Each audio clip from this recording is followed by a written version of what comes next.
یہ وہ مشہور واقعہ اب آنے لگا ہے جسے اصحاب سبت کا واقعہ کہتے ہیں، ہفتے والے دن کے لوگ، یعنی ہفتے کی نسبت کے ساتھ. جس طرح مسلمانوں کے لیے جمعے کا دن ہے، کرسچنز کے لیے اتوار کا دن ہے، یہودیوں کے لیے ہفتے کا دن اللہ تعالیٰ نے مقرر کیا تھا اسپیسیفکلی.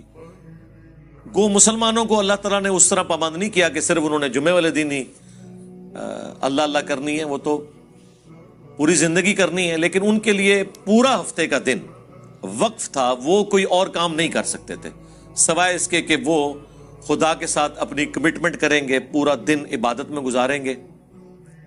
اور ساتھ ہی ساتھ ان پہ دوسری آزمائش یہ ڈالی گئی تھی کہ ہفتے کے دن وہ شکار بھی نہیں کریں گے. مچھلیوں کا شکار جو ان کے لیے گزر بسر کا ذریعہ تھا، ہفتے کے دن نہیں کریں گے، باقی دنوں میں کریں، سٹور کر کے کھائیں، کوئی مسئلہ نہیں ہے. لیکن انہوں نے اللہ تعالیٰ کے حکم کی نافرمانی کی.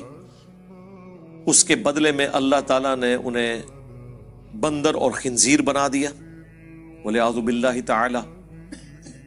یہ واقعہ مسلمانوں کے لیے اس اعتبار سے بڑا عبرت کا نشان ہے کہ اگلی امتوں کو دنیا میں ہی نافرمانیوں کی سزا مل جایا کرتی تھی.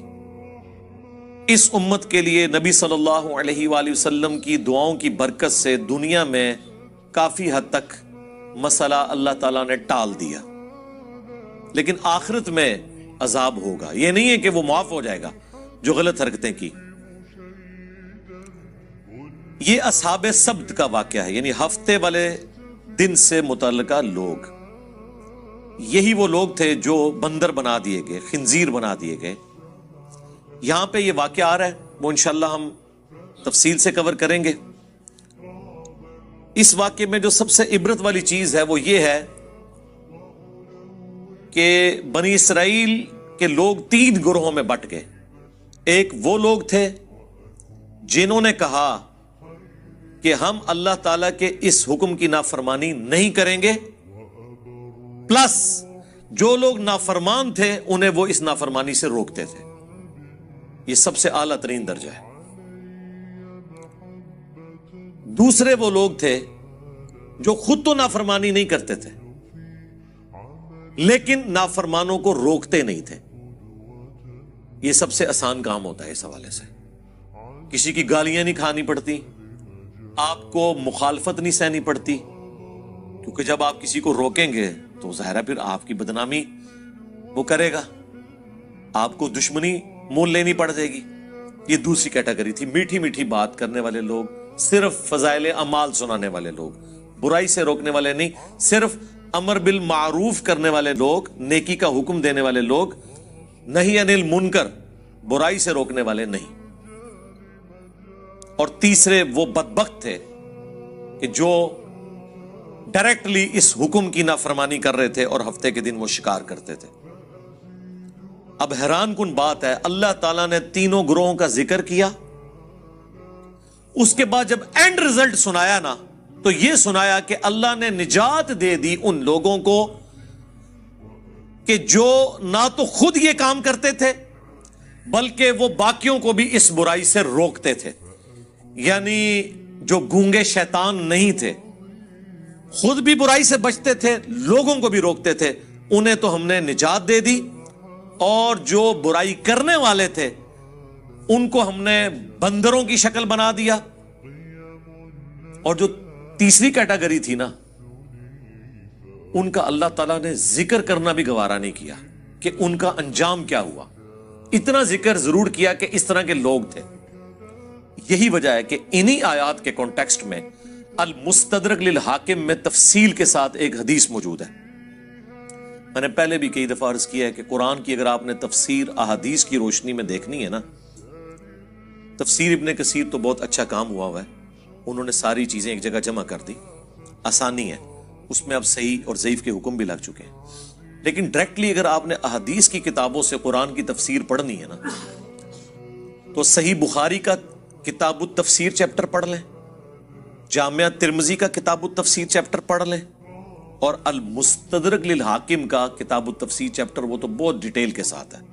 یہ 3 حدیث کی کتابیں ایسی ہیں جن میں باقاعدہ پورے چیپٹرز ہیں، اور ان محدثین کو اپنے گیون سرکمسٹانسز میں اصولوں کے مطابق جو جو روایتیں قرآن کی شان نزول میں ملی یا اس سے متعلقہ صحابہ کے فرامین ملے یا کوئی واقعات ملے احادیث سے، وہ انہوں نے جمع کیے. اسی لیے شاہ ولی اللہ دہلوی نے الفوز الکبیر فی اصول التفسیر جو کتاب لکھی ہے، جس میں انہوں نے قرآن کی تفسیر کے اصول بتائے ہیں، اس میں انہوں نے کہا کہ سب سے بیسٹ تفسیر قرآن کی وہ تو ہے قرآن کی آیات سے، جس طرح قرآن میں ہے صراط الذین انعمت علیہم، راستہ ان لوگوں کا جن پر تیرا انعام ہوا. لوگ یہ آیت پڑھ کے اپنے بزرگ بابوں کا ذکر کرتے ہیں، جبکہ قرآن نے پھر سورۃ النساء میں بتایا کہ یہ لوگ کون ہیں. من النبیین والصدیقین والشہداء والصالحین، نبی ہیں، صدیق ہیں، شہید ہیں اور صالحین. اور صالحین جو اللہ کی نظر میں صالحین ہیں وہ ڈیفینیٹلی تو صحابہ اور اہل بیت ہیں رضی اللہ عنہم وعلیہم السلام اجمعین. باقی آپ کی اسیسمنٹ ہے. اور اب اس دور میں تو ہر فرقے کے صالحین ڈیفرنٹ ہے. ایک کے صالحین دوسرے کے مشرکین ہیں، دوسروں کے صالحین ان کے گستاخان رسول ہیں. اس کو تو آپ چھوڑ دیں. بہرحال یہ 3 کتابیں دی بیسٹ قرآن کی تفسیر ہیں. ان کے چیپٹر، صحیح بخاری کا چیپٹر، ترمذی کا اور المستدرک للحاکم کا. بہرحال جتنا میرا قرآن کا فہم ہے، جو میں اللہ تعالیٰ کے مزاج کو سمجھ سکا ہوں قرآن کی روح سے، مجھے تو یہی لگتا ہے کہ جو گونگے شیطان تھے ان کا انجام بھی انہی کے ساتھ ہوا جو برائی کرنے والے تھے. کیونکہ اللہ تعالیٰ کی رحمت کا تقاضا تھا کہ اللہ نے جنہیں نجات دی ہے انہیں مینشن کرتا. جب نجات دہندہ کو مینشن کیا تو اللہ نے صرف انہی کو کہا جو نجات پا گئے تھے. ان کے علاوہ اگر کسی کا ذکر نہیں کیا تو یہ ڈیفینیٹ ہے کہ وہ نجات نہیں پائے تھے، اور ان کا کچھ بھی انجام ہوا ہو ایٹ لیسٹ وہ ان لوگوں میں شامل نہیں تھے جنہیں اللہ نے نجات دی. کیونکہ اللہ کے ہاں تو 0-1 ہے، یا بات مانو یا نہ مانو، یہ ٹوٹل پیکج ہے. اب وہ آیات کی طرف آ جائیں.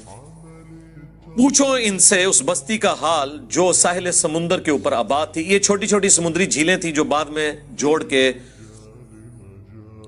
گوروں نے نہر سوئز بنا دی. اس زمانے میں یہ سمندری جھیلیں تھیں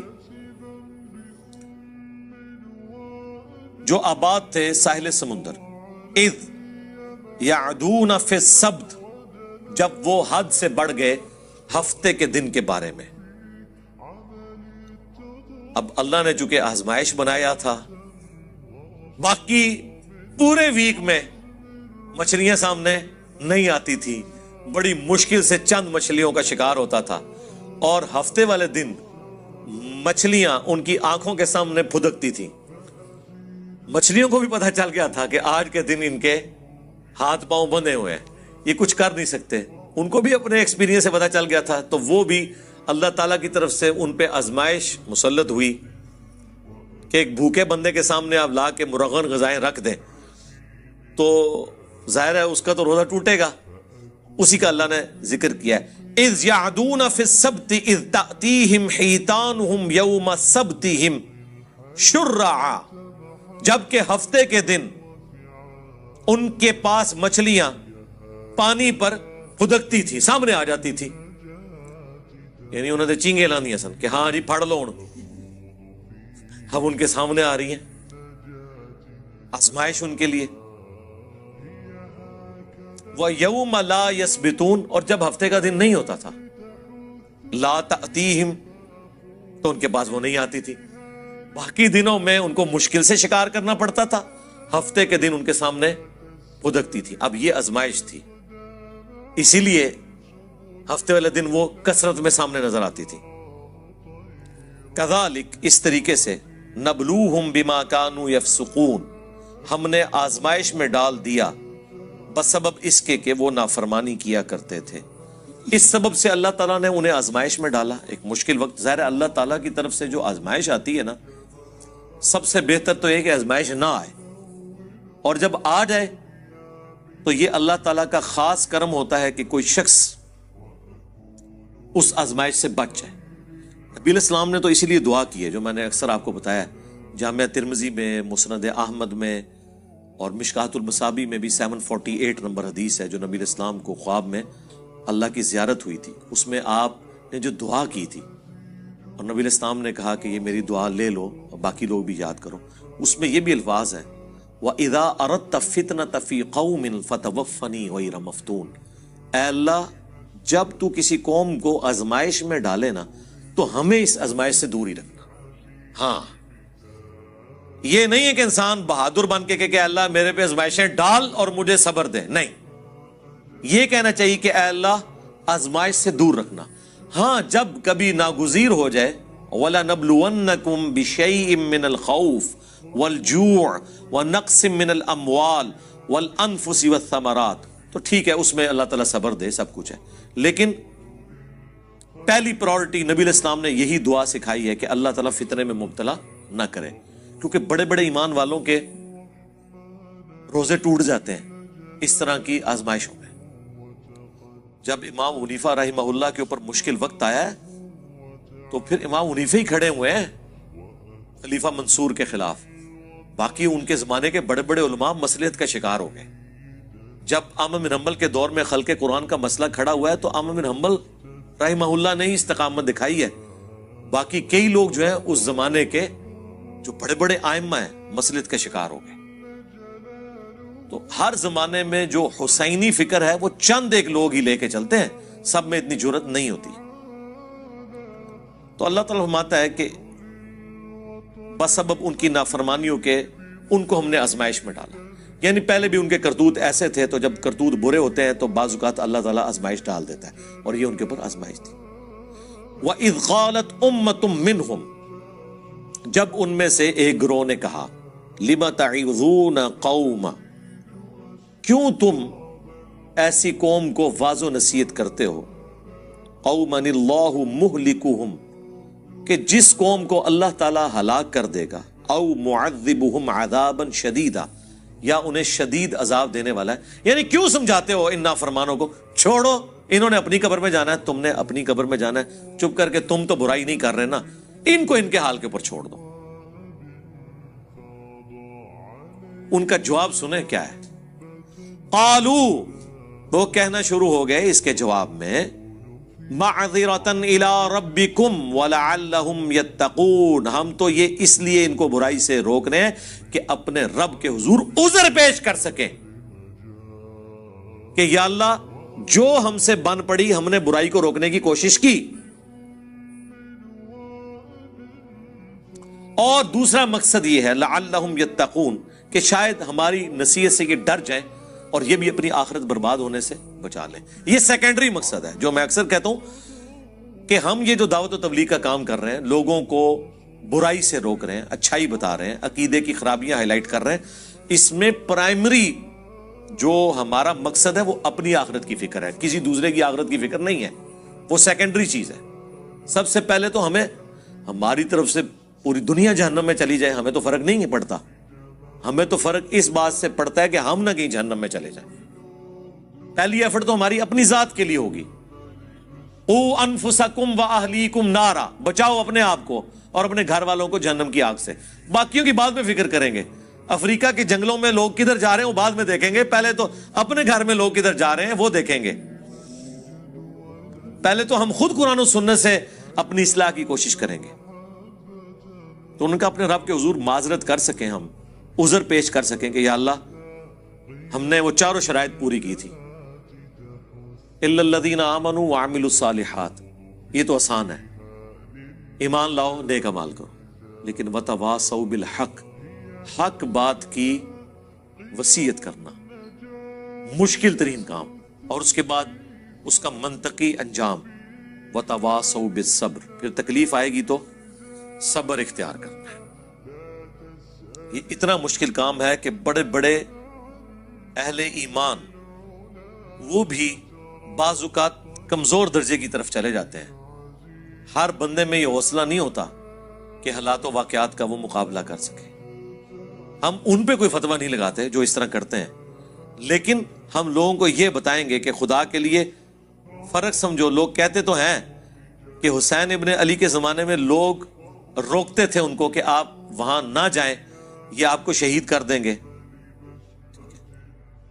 تو کیا وہ لوگ غلط تھے اور حسین ابن علی اکیلے ٹھیک تھے؟ میرے بھائی پہلے تو آپ اپنی اصلاح کریں. وہ لوگ حضرت حسین ابن علی کو غلط نہیں سمجھتے تھے. عبداللہ بن عمر یا عبداللہ بن عباس یا عبداللہ بن زبیر رضی اللہ عنہم اجمعین، وہ یہ کہتے تھے کہ آپ جن کے خلاف کھڑے ہوئے نا، انہوں نے رسول اللہ کی قرابت داری کا کوئی لحاظ نہیں کرنا، یہ دنیا دار بادشاہ بن چکے ہیں، تو ان کے شر سے اپنے آپ کو بچا لیں. وہ یہ نہیں کہتے تھے کہ آپ غلط ٹریک پہ ہیں، وہ دوسرے معنوں میں یہ کہہ رہے تھے کہ یہ بدماش ہیں، آپ کے ساتھ ظلم کریں گے. تو جس طرح ہم نے خاموشی اختیار کی ہوئی ہے، کمزور درجے پہ ایمان پہ اپنے آپ کو رکھا ہوا ہے، ہمارے مقابلے پہ نہیں، اس زمانے میں حسین ابن علی کے مقابلے پہ، تو آپ بھی وہ درجہ اختیار کر لیں. لیکن حسین ابن علی کا اسٹانس یہ تھا کہ عبداللہ بن عمر، عبداللہ بن عباس یا عبداللہ ابن زبیر، ان کا بنو امیہ کے خلاف کھڑا نہ ہونا کوئی مسئلہ نہیں ہے، کیونکہ ان میں سے کسی کے گھر بھی نبوت نہیں آئی ہے. نبوت تو آئی ہے بنو ہاشم کے گھر، اور رسول اللہ کے علم کا وارث تو میں ہوں. اگر میں نے باطل کے ساتھ کمپرومائز کیا تو یہ دین کا حصہ بن جائے گا.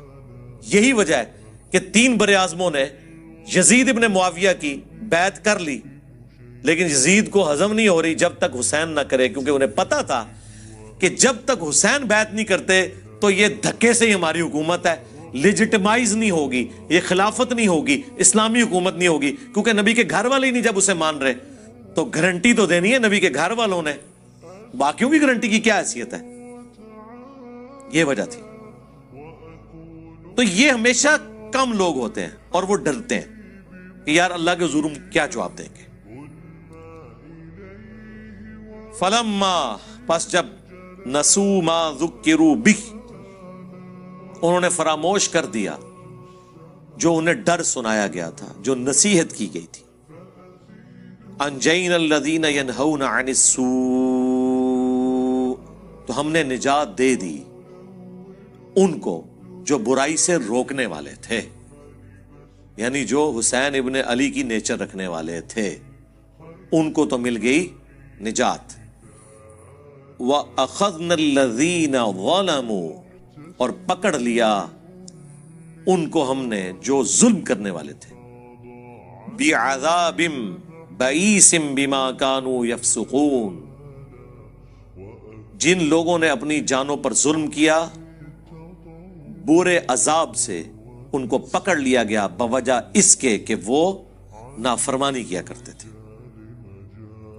فَلَمَّا عَتَوْا عَمَّا نُهُوا، جب انہوں نے سرکشی کی اس سے جس سے ان کو روکا گیا تھا، مَا نُهُوا عَنْهُ، جس سے وہ لوگ روکے گئے تھے. قُلْنَا لَهُمْ كُونُوا قِرَدَةً خَاسِئِينَ، تو ہم نے ان سب کے سب کو کہا کہ بن جاؤ پھٹکارے ہوئے بندر. بس اللہ نے تو پھر کن فیکون ہی ہوتا ہے کہا اور وہ بن گئے. اللہم لا تجعلنا منہم، اللہم احسن عاقبتنا فی الامور کلیہا واجرنا من خزی الدنیا وعذاب الاخرہ، آمین. اللہ اکبر. اب یہ واقعہ یہاں پہ مکمل ہو گیا ہے. دیکھ لیں ان اٹینڈڈ ہے وہ گروہ. اللہ نے 2 گروہوں کا ذکر کر دیا. جو روکنے والے تھے وہ نجات پا گئے، اور جو کرنے والے تھے وہ تباہ و برباد ہو گئے. اللہ نے ان کو بندر بنا دیا. لیکن جو تیسری کیٹاگری تھی نا، جو کہہ رہی تھی کہ تانوں کیڑی لوڑ ہے، تسی اپنی قبر ہی جانا ہے، انہوں نے اپنی قبر ہی جانا ہے، آپ کو کیا تکلیف ہے، ان کو اللہ تعالیٰ نے اس قابل بھی نہیں سمجھا کہ ان کے انجام کا ذکر کرے، اچھا یا برا. وَإِذْ تَأَذَّنَ رَبُّكَ، اور یاد کرو جب تمہارے رب نے یہ اعلان کیا تھا، لَيَبْعَثَنَّ عَلَيْهِمْ إِلَى يَوْمِ الْقِيَامَةِ، کہ ضرور اللہ تعالیٰ بھیجتا رہے گا ان پر قیامت کے دن تک، من یسومہم سوء العذاب، ایسے ان کے اوپر حکمران مسلط ہوں گے، ایسا جابر حکمران ان کے اوپر آتے رہیں گے جو انہیں عذاب دیں گے، برا تکلیف دیں گے دنیا میں۔ حتیٰ کہ وہ بنی اسرائیل کے جو 2 عروج اور 2 زوال کا ذکر ہے سورہ بنی اسرائیل کے آغاز میں، اس میں اللہ تعالیٰ نے فرمایا ہم نے اپنے سخت لڑائی لڑنے والے بندے مسلط کر دیے، کس کے اوپر؟ بنی اسرائیل کے اوپر، اور انہوں نے بیت المقدس کی اینٹ سے اینٹ بجا دی۔ اللہ نے ان کافروں کو اپنی طرف منسوب کیا کہ ہم نے یہ مسلط کیے، اس امت کے اوپر بھی اللہ نے مسلط کیے۔ تاتاری اینٹ سے اینٹ بجائی انہوں نے بغداد کی۔ اللہ عذاب جب دلواتا ہے نا تو وہ اپنی مخلوق کے ذریعے ہی دلواتا ہے، اور اس وقت وہ مسلط ہوئے ہوتے ہیں۔ پھر تاتاریوں نے سرکار نہ کوئی بزرگ دیکھا ہے، نہ کوئی غوث دیکھا ہے، نہ کوئی کتب دیکھا ہے، وڈ کے پرے ماریا ہے۔ سارے بزرگوں کے حالات لکھنے والے جو شیخ فرید الدین عطار تذکرۃ الاولیاء جنہوں نے لکھی ہے، ان کو بھی تاتاریوں نے قتل کیا ہے، بچے کوئی نہیں، ٹھیک ہے، کیونکہ اللہ کی طرف سے تاتاری مسلط ہوئے تھے مسلمانوں پہ۔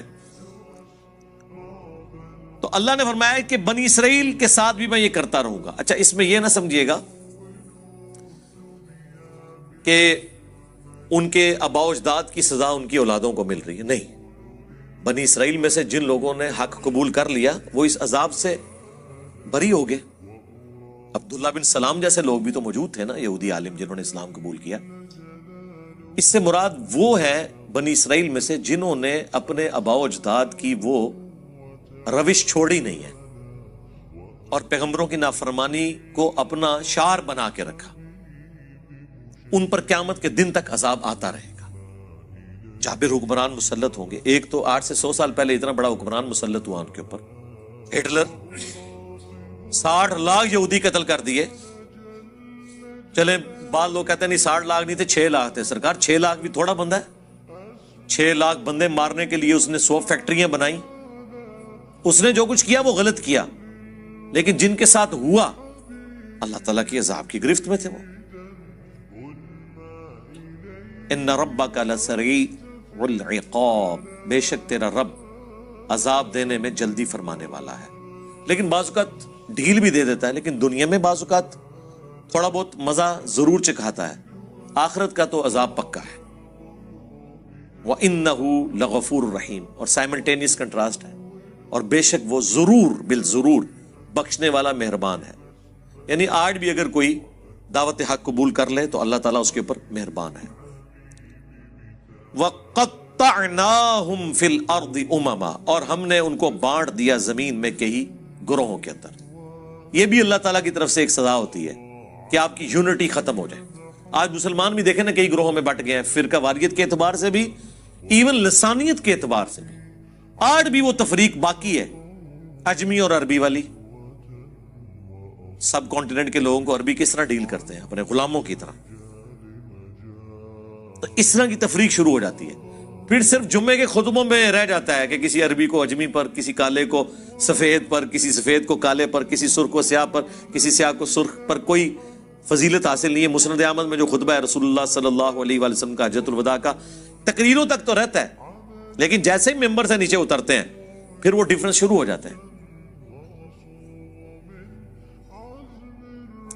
منہم الصالحون، ان میں سے نیک لوگ بھی ہیں، ومنہم دون ذالک، اور کچھ اور طرح کے لوگ بھی ہیں جو برے اعمال کرنے والے ہیں۔ وبلوناہم بالحسنات والسیئات، اور ہم نے انہیں آزمایا نعمتیں دے کر بھی اور تکالیف کے ذریعے بھی، لعلہم یرجعون، تاکہ وہ ہماری طرف پلٹ آئیں۔ یہ اللہ تعالیٰ کا ایک سمجھ لیں ڈیوائن قانون ہے کہ دنیا میں اللہ تعالیٰ بعض اوقات تکلیف اس لیے بھی دیتا ہے کہ شاید اللہ کی طرف لوگ پلٹ آئیں۔ دنیا کی آزمائشیں اللہ کی طرف رجوع لانے کا ذریعہ بن جاتی ہیں۔ انڈیویجول لیول کے اوپر بھی آپ دیکھیں گے کئی لوگ ایسے ہیں، گھر میں جوان موت ہوئی، یا ماں مر گئی یا باپ مر گیا، تو وہ پہلی دفعہ جب دفنانے کے لیے قبرستان جاتے ہیں اور اس منظر کو اپنی آنکھوں سے دیکھتے ہیں تو دل میں رقت پیدا ہوتی ہے اور وہ کہتے ہیں کہ ٹھیک ہے اب ہم نے اللہ کی طرف آنا ہے. یہ دنیا میں تکلیف انسان کو بعض اوقات اس اعتبار سے نعمت بن کے آتی ہے کہ اللہ کی طرف لوگ رجوع لے آئیں. تو اللہ تعالیٰ فرماتا ہے کہ ہم پھر ان کی اولادوں کو، بنی اسرائیل کی اولاد کو جو چلی وہ ساری نسل، تکلیف کے ذریعے آسائشیں دے کے ہر طریقے سے آزماتے رہے تاکہ وہ پلٹ آئے اللہ کی طرف. فَخَلَفَ مِن بَعْدِهِمْ خَلْفٌ، لیکن پھر جانشین ہوئے ان کے بعد وہ ناخلف لوگ، وَرِثُوا الْكِتَابَ، جو کہ وارث ہوئے کتاب کے، يَأْخُذُونَ عَرَضَ هَذَا الْأَدْنَى، اللہ اکبر، جو کہ لیتے ہیں دنیا کا ادنا مال، وَيَقُولُونَ، اور ساتھ یہ بھی کہتے ہیں، یعنی دین بیچتے ہیں. اور ظاہر ہے اس سے مراد عام لوگ نہیں تھے، بنی اسرائیل کے علماء تھے. دین تو انہوں نے بیچنا ہے نا، عام لوگوں نے تو سبزی پیاز بیچنا ہے نا، ان کی تو دین کی دکانداریاں نہیں ہے نا، دین تو انہوں نے بیچنا ہے نا. غلط فتوے، اللہ کی آیات کو بدلنا، بیچنا، یہ علماء کا کام ہے. دنیا کے چند ٹکوں کے عوض. اور وہ ساتھ کہتے تھے سَيُغْفَرُ لَنَا، اللہ ان قریب ضرور ہمیں بخش دے گا. ہم بھی کہتے ہیں نا یا اللہ جو کچھ بھی ہے تیرے محبوب کی امت سے ہے. دیکھو جی کلمہ پڑھے جی ایک نہ ایک دن جنت چلے ہی جانا. ایسی یہ وہی چیز، وہی مینٹیلٹی بنی اسرائیل کے اندر موجود تھی. کام چک کے رکھو، ایک نہ ایک دن چلے جائیں گے. وَإِن يَأْتِهِمْ عَرَضٌ مِثْلُ، اور اگر آ جائے ان کے پاس اتنا مال اور، يَأْخُذُوا، لے لیں گے. وہی میں نے آپ کو یہاں پہ بھی بتایا، وہ علماء جو آپ کو کہتے ہیں غیر مسلم ملکوں میں جا کے نوکریاں نہ کریں، کافروں کے ملکوں میں آپ کی کمائی حرام ہے، انہی کو آپ ممبر سے اترنے کے بعد ڈالرز دینا چندے کے طور پر. کبھی کسی نے نہیں کہنا کہ یہ تو آپ کی کمائی کیا ہے. آج تک کسی چندہ دینے والے کو کسی عالم نے نہیں پوچھا کہ تو کسی سودی کاروبار میں تو نہیں ملوث. نہیں، بتانے کے لیے بہت اچھی بات ہے، پوچھیں گے نہیں کبھی بھی. آپ بتا کے بھی دیکھ لیں، واپس نہیں کریں گے انشاءاللہ، آپ کو مایوس نہیں لوٹائیں گے انشاءاللہ. یہاں پہ بھی اللہ ہمارا ان کو اور بھی ملے نہ ملے گا، یہ لیں گے. الم یؤخذ علیہم میثاق الکتاب، اللہ اکبر، کیا نہیں لیا گیا تھا ان سے کتاب کے بارے میں پختہ عہد، یعنی تورات کے بارے میں. مال تو ہاتھوں ہاتھ لیتے ہیں اور دین کے نام کے اوپر کمائیاں کر رہے ہیں، اور جو وہ دین تھا اس پہ عمل ہی کوئی نہیں ہے. جیسا میں نے کہا یہاں پہ لوگوں نے بزرگیاں تو اویل کی ہیں قرآن و سنت کے نام پہ، اور قرآن و سنت پہ عمل نہیں ہے، بلکہ یہ کہتے ہیں قرآن و سنت ڈائریکٹ نہ پڑھو گمراہ ہو جاؤ گے. اگلے دن ہمارے لائیو سیشن میں ایک بندے نے سوال کیا کہ میں ادھر کرسچنز کے ملک میں ہوں، وہاں پادری بھی یہ کہتے ہیں کہ ڈائریکٹ انجیل نہیں پڑھنی گمراہ ہو جاؤ گے. تو وہ کہہ رہا تھا کہ یار یہ کیا وجہ ہے کہ سارا مذہبی طبقہ ایک جیسا ہی ہے. میں کہ ہاں، مولوی سارے ایک جینے پاویں، پادری ہوں، پنڈت ہوں، چاہے مولوی ہوں مسلمانوں کے، یہ طبقہ ایک جیسا ہے. اس کی دو ریزن ہے. ایک تو یہ کہ انہیں یہ پتا چلے گا جب یہ کتابیں ڈائریکٹ پڑھیں گے نا تو کتابوں کا دین ان علماء سے مختلف ہوگا، تو ان کو سوال کریں گے حضرت اس میں تو یہ لکھا ہے آپ تو یہ کر رہے ہیں. دوسرا، ان کا جب دماغ کھلے گا اور ان سے سوال پوچھیں گے اکثر چیزوں کے جواب نہیں ان کو آتے ہوں گے. اور تیسرا، جو ان کا اسٹیبلش دین ہے جس کے اوپر وہ کمائیاں کر رہے ہیں، اس کے بالکل اپوزٹ دین قرآن و سنت کے اندر موجود ہے یا ان کتابوں میں. آج بھی ایک ان ایمبیگوس سٹیٹمنٹ ایسی نہیں تورات اور انجیل میں جو شرک کی طرف مائل کرتی ہو.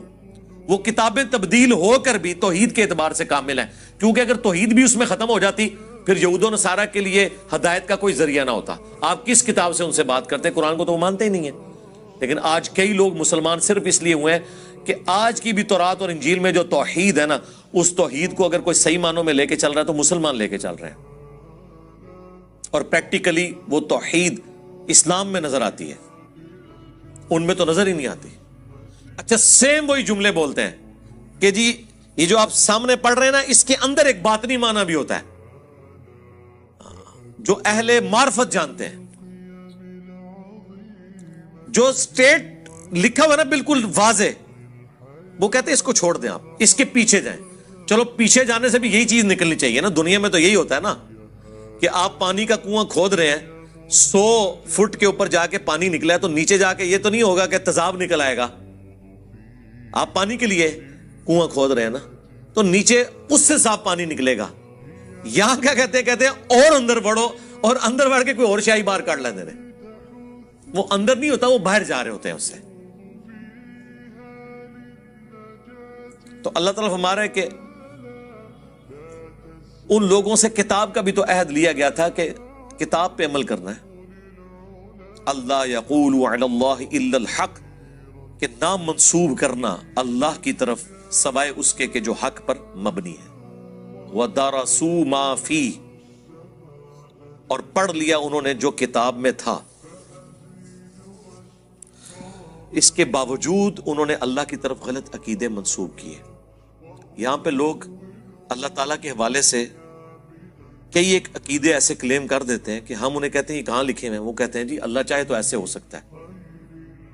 اللہ چاہے تو قاسم ننوتوی صاحب مرنے کے 6 سال کے بعد قبر سے نکل کے دیوبند میں 2 مولویوں کی صلح کرا کے واپس جا سکتے ہیں، خواب میں نہیں، بیداری میں.